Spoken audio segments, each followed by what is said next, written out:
Hello and welcome to this presentation from TADF.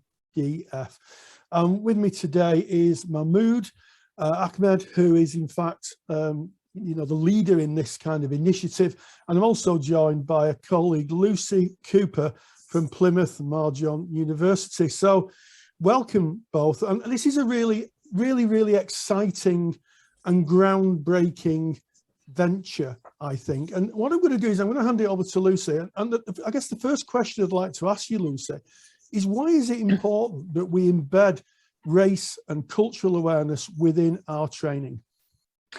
Well, yeah, extremely important. I think particularly in my own previous training and hearing from other counsellors, therapists, that will look to areas such as quality, diversity, and inclusion, but it's generally seen as this kind of a tag-on module, or worse yet, a tag-on lecture, and not understood properly throughout a whole range of different dynamics and theory.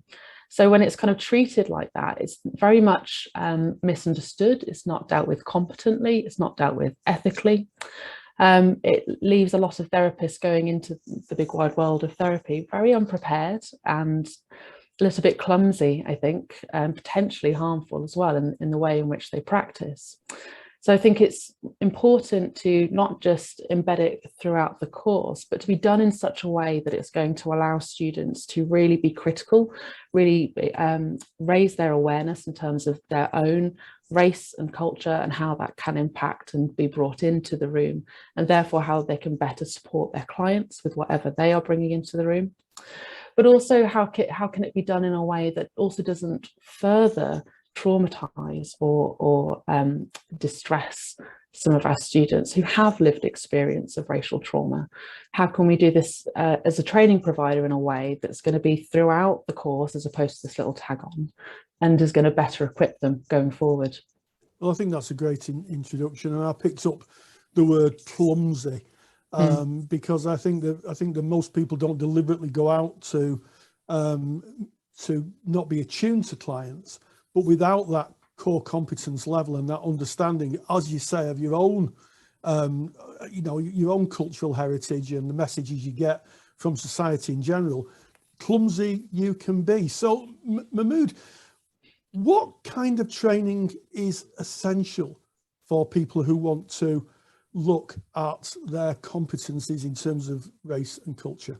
Yeah, so the bit that we're interested in for this session is the competency for institutes themselves. So going back to the problem in hand is that if we look at the majority diverse groups, race, ethnicity, gender, sexuality, disability, etc., we need to look at how we operate in terms of being able to provide a service where there are less barriers to access for these groups, there's a better experience in the environment, and there's a better outcome than we've got now, because the evidence shows that's the case.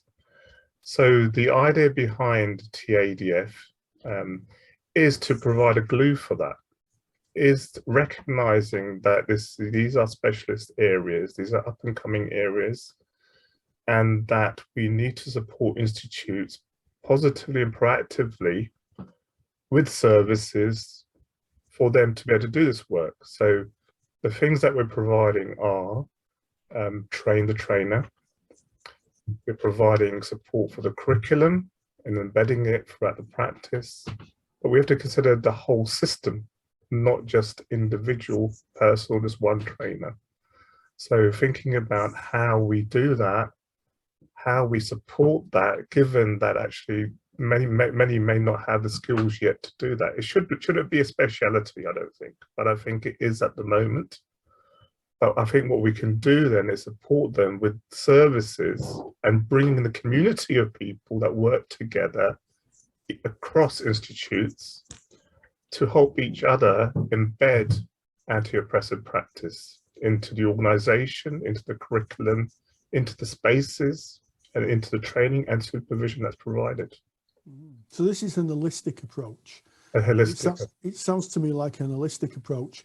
And I'll pick up on Lucy's point, Mamood. We were talking about bolt-ons, And, you know, as someone who's trained myself, I have to admit that some of the curriculum does feel, I mean, I didn't teach university curriculum, I taught an awarding body curriculum, but it did feel a little bit like a bolt-on, like it was something that you had to do. And I would ask you, Lucy, what if there's a trainer watching this and thinking, yeah, maybe we are bolting on, what should trainers be doing? What's the next steps? So, I mean, in terms of my own first steps was doing the initial competence work with TADF, which in and of itself was extremely beneficial in recognizing my own practice, but then also being able to relate that better to how I'm able to support students.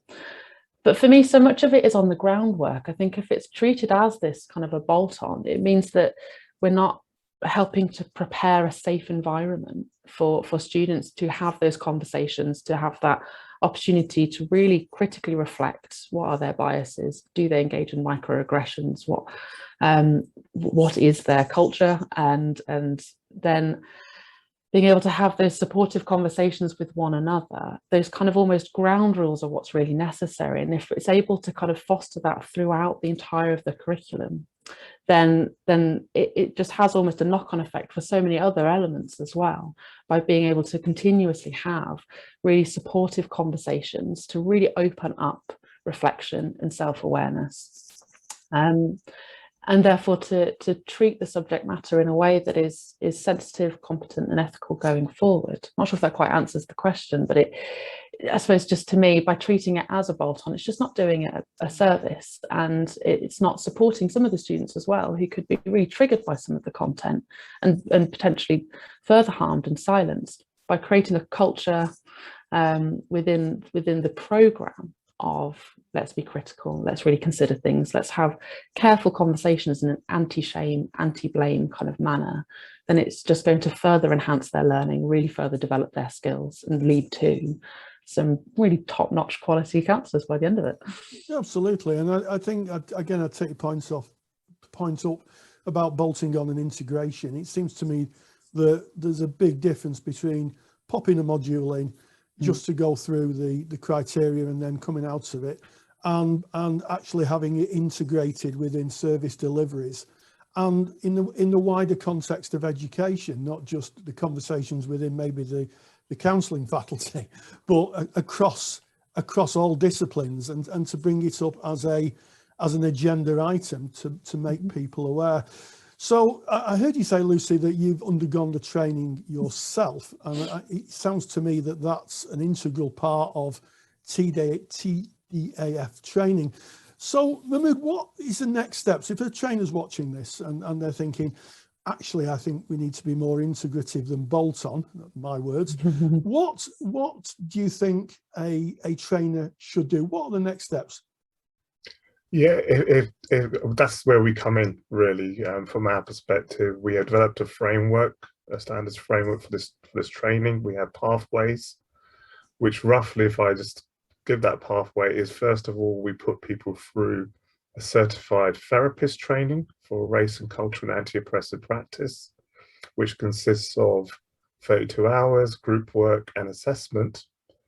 And as Lucy's doing now, she's now entered the train the trainer program, which is now going to transition from that perspective into someone who's more confident to do this training. It's a very complex subject and it's a very sensitive area.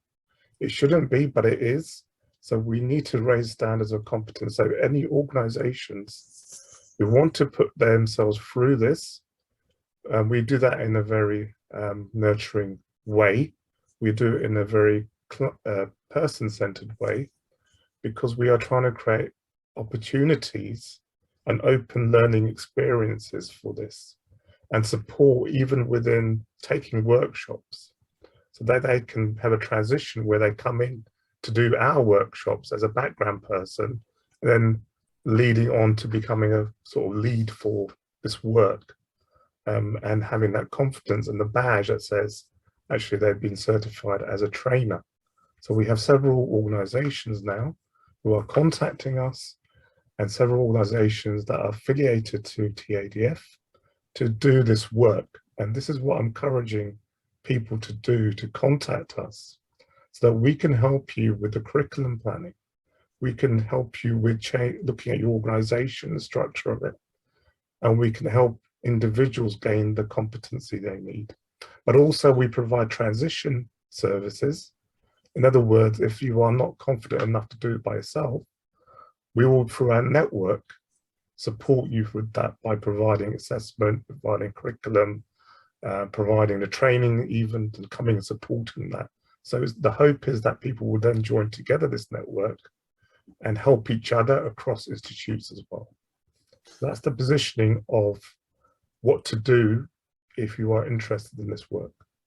So I mean, there's a clear pathway for anybody watching this. Get in contact with TDAF at the details that will be supplied no doubt in the website or below this video, and Mamood and his colleagues will be able to talk you through and help you plan what you may need to do to be more inclusive. I did hear you say that you're working with ethical bodies, and before we recorded this conversation, there's quite an announcement. There is a connection now with an ethical body, isn't there, Mamood? Yes, there is actually. TADF is now an organisational member of the NCPS, formerly NCS, National Counselling and Psychotherapy Society. So we are conforming to their ethical standards, and we work in that. We have a very thorough vetting process for all people that are in there. But importantly, it's all for trainees as well, because that's where we want to get. We also want to develop sort of mentoring schemes as well for trainees that want to do this work. So hopefully this will provide an extra level of assurance and confidence to people that we are working not only competently, but ethically as well. Yes, absolutely. And, you know, in everything we do, we are working in service of the client. That's the whole point of training, of our commitment, of our vocation. It's a vocation to be a therapist.